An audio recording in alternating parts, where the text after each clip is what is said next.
We are live. Excellent.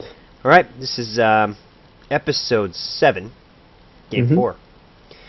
This is a ZvP, because this is our ZvP week, versus Xazae? Perfect. Yeah. Xazae? Okay. It's perfect pronunciation. David, I'm at the optimal time. 41? 41 seconds. Wow. Great minds think alike. Okay. Well, let's just go ahead and dive right in. 3, 2, 1, play. Going. Alright, so ZvP on this map. Once again, I'm assuming that most Protosses nowadays will be cannon expanding, so I'm going to opt to do a gasless opening on this map. Something interesting about this game, the very first game we did of this week's episodes, I close air spawned, scouted a Protoss, and saw that he was 3-gate expanding. So I reactionarily put down a gas to open 14-14, just because it's a little bit more difficult to deal with it without the gas. But there are these days where I just kind of say, I'm gonna open super greedy with no gas against 3-gate and just deal with it. So that's what's going to happen in this game. So it's kind of good for learning purposes. You can just kind of see every build is plausible against other builds, but they need to be heavily tweaked, especially when they're greedy economic builds. You just kind of have to know what is coming or what can come potentially and just deal with it through whatever means possible. So what's going to happen here is he's going to be opening 3-gate, and I'm going to be opening no gas expansion. So there are a couple of things I have to be careful about. One is I'm not going to have speed, so his ability to harass me with early game stalkers, especially if they're chronoed out, is very deadly. No speed means that stalkers can be microed to kill off zerglings and can be microed to kill off queens. And that's really, really bad. If he comes in with 3 or 4 stalkers at the beginning of the game and kills off a queen, your production value shoots completely down. It wouldn't even be worth it opening the way I'm opening now. So as is, the first thing I'm going to deviate from is I know that he is opening 3-gate, and I know I have no gas, so instead of building the standard 4 zerglings, I'm going to build an extra 2. So that's my first line of defense. So these extra 2 zerglings is kind of my way of saying, okay, I understand that my build is a little bit more economical, a little bit more greedy, so I just have to make up for it by building a little bit more units than I normally would, because you can't be greedy on units and economy when the person is opening a very aggressive style build, because then you just die to silly stuff. So after this, just putting down my expansion just like normal, getting my second queen just like normal, but obviously not opting to get my 3rd base. Because you're also going to lose that Overlord. No, it should be fine. I don't think so. Oh, no, you can hide. You're good. Yeah, you can hide it right there. So are you just doing that to see what his unit is? So now you know. Yeah, I want to know if it's a sentry or stalker. So here's you're gonna see. Okay, so I know that it's a stalker. Now what I'm gonna do here is gonna seem really weird, but this is actually really good because I know that because he went stalker first, the second chrono is gonna be a stalker as well. So by me, wow, I did lose the Overlord. Holy crap! And 4 lings. Okay, so this is me. I think I'm going to go into panic mode. No, the 4 lings was on purpose. But as I was saying, I know that it's going to be at least 2 stalkers, maybe 3. If I negate the zealot by killing off everything except its shields, because it will recharge, the zealot becomes a complete non-factor. And when it comes down to an attack like this, the zealot actually is everything. That one zealot with the 3 or 2 stalkers is basically what makes the push difficult to deal with. So that zealot being that low is going to make this push extremely weak, as we're going to see. So you're still not even trying to take gas? Nope. See, as you can see, if that zealot was at full HP, he would have been able to even push up there, because so many hits would have been negated. So I just cancel one spine there, because I know that he's not going to be able to attack me right now. So I normally would only build 1 spine, but the reason I built the 2nd spine was because I did lose the Overlord, so I did kind of panic. Felt really silly for doing that, but as is, I'm going to be okay now. So, as you can see, I cancel the spine and then build another one. And the reason why I do stuff like that might not look sensible on paper, but It's just because you kind of do everything in the game as it kind of comes to you. So the minute I see that I don't need that spine, I just cancel it. And then I kind of realize, well, he put a forward pylon there. I might need it now, so I build it again, kind of thing. So why are you chasing these across the map? Stalkers and Zerglings are the same speed, so as long as I have enough numbers to cause him to run away, then he'll never actually be able to attack me without getting hit.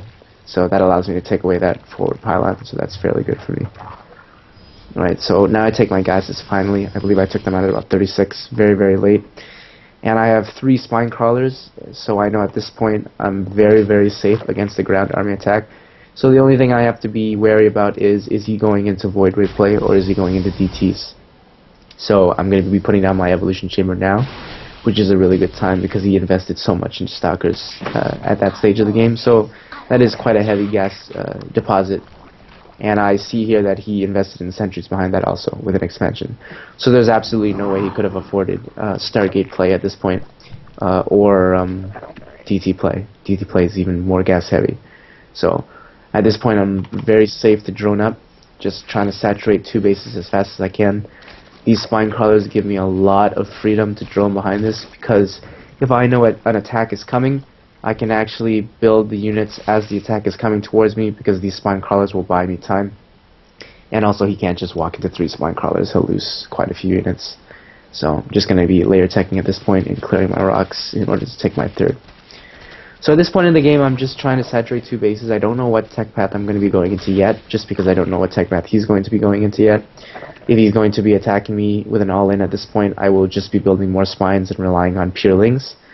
And if he lets me get into roaches, then I might go into mailing drops. But as is now, he's not showing me anything, so I'm just focusing on droning up, because I know I'm fairly safe from anything that would happen now, and continuing to creep spread. So now he moves out. I kind of see his armies.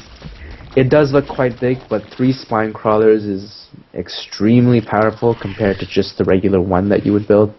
So I actually don't have to panic that much. So as you can see, I even start 7 drones here. Just building a few Zerglings, and he should back off. You're not scared of that at all? No, 3 spine crawlers, as we're going to see here, is extremely strong. See, he just cannot attack to that at all. He knows that too, so he's just backing off. Yeah, it would be, because it buys way too much time. By the time he breaks through that, I'll be able to make my round of units, and he won't be able to run away anymore, because I'm going to have speed.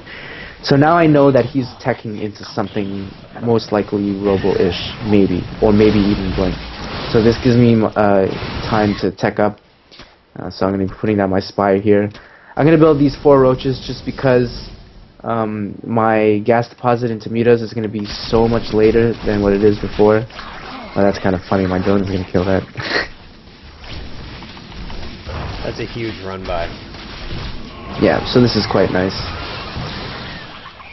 Oh, he got you. So you can't see his tech. Even though this is kind of weird because he doesn't have any tech, like he just... Yeah, this is kind of strange. I think the early game messed him up a little bit because he had to build Stalkers. It's a very odd opening. Yeah, it kind of messed up his build, it looks like. Yeah, well, he did it to try to punish my gas opening, but fortunately for me it did not, so... Uh-oh, I'm gonna get supply blocked. That's really bad. Whoops. Yeah, especially when your Spire just finished. Yep. I'm going to pause at 12 minutes, 10 seconds. Wow, you're ahead. How does this happen? I don't know, man. I think my computer's too awesome. Okay, go. I gone. You gone? Okay, good. Yep.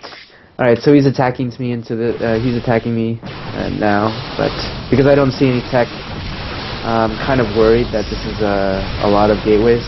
So instead of depositing into Mutas, I'm going to go into roaches here, just because I feel like this is some kind of an all-in. I feel like because there's no tech, yeah. But because of my production value, 16 roaches is definitely going to be enough here.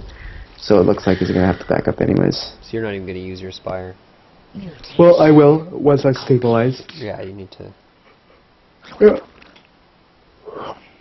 So I kind of sense that he wants to back up at this point, so what I'm going to be end up doing is my gas deposit is going to go into Mutas. Oh wow, you just lost so many sentries. Yeah. Actually, I think right when I saw that, I kind of... Yeah. I think at this point I know I can kind of kill him just because his sentries died. Once you know his sentries are gone, what do you do? Just kind of start moving into, I can win with Roachling now. When he doesn't have Colossus, even if he has Immortals, if he doesn't have any sentries, you want to build as many Lings as possible because upgraded Lings completely obliterate Stalkers, even if they have Blink. So at this point, I know that I'm probably going to win this game, so the reason why I do this switch here is because you should always manage your resources in deposits of minerals. So my mineral deposit at this point is drones, my gas deposit is going to be mutas, so that'll allow me to fully take advantage of my econ. So you're ahead, you get more ahead. Yep, guess so. So as you can see, 14 drones here, that's my mineral deposit. So like even though at this point it doesn't really matter what I do because I'm probably going to win, but it's just not a good idea, for example, to have belt Lings here with the mutas. You always want to split your deposits of your resources. So I'm creating army value by investing in gas. That's my mutas. So therefore, I'm going to invest in econ through my minerals. Oh, man. If you had targeted that pylon, you would have stopped Blink. That would have been awesome. Oh well. So yeah, at this point now I can start investing into units. But you can see if I had built Lings here, it would have made it so that my third base wouldn't have been saturated, but because I deposited the way I did, this game is completely over, and now there's no way he's going to be able to keep up with the production. So now, as you can see, my mineral count is so high because of my round of drones that I did before I'm going to start making units. So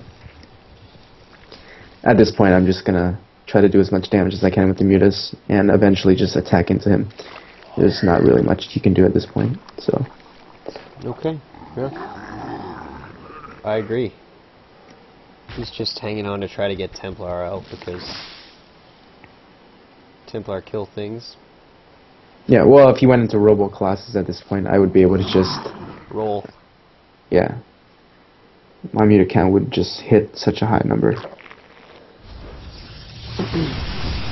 So, oops, still no defenses here. I think he was expecting his 3-gate pressure to kind of do way more damage. Yeah, it did seem like an all-in, so after that he kind of gassed out. So at this point I'm just attacking at 2 locations. It's going to be very hard for him to stop this now. And stop this. Yeah, I'm ahead 100 supply. That's too much. Yeah, so he can't defend 2 locations, so it's going to be over. That's Zerg, bitch. Goddamn Protoss. Mineral field depleted. GG, he says. Good game. That was part 4. Yep. Alright, thanks for watching, guys. You didn't cut off yet, did you? Nope, I didn't cut off yet. Thanks for watching, everyone. Okay. I think what we're going to do, if you guys are watching the last video, is if you have any specific questions or if you maybe want to appear on our show, possibly a live show, we can do live stream coaching. Not specifically for the individual, but more of a learning process kind of a thing, just so everyone can see how maybe you can apply this knowledge into actual gameplay. So. Okay, cutting in now.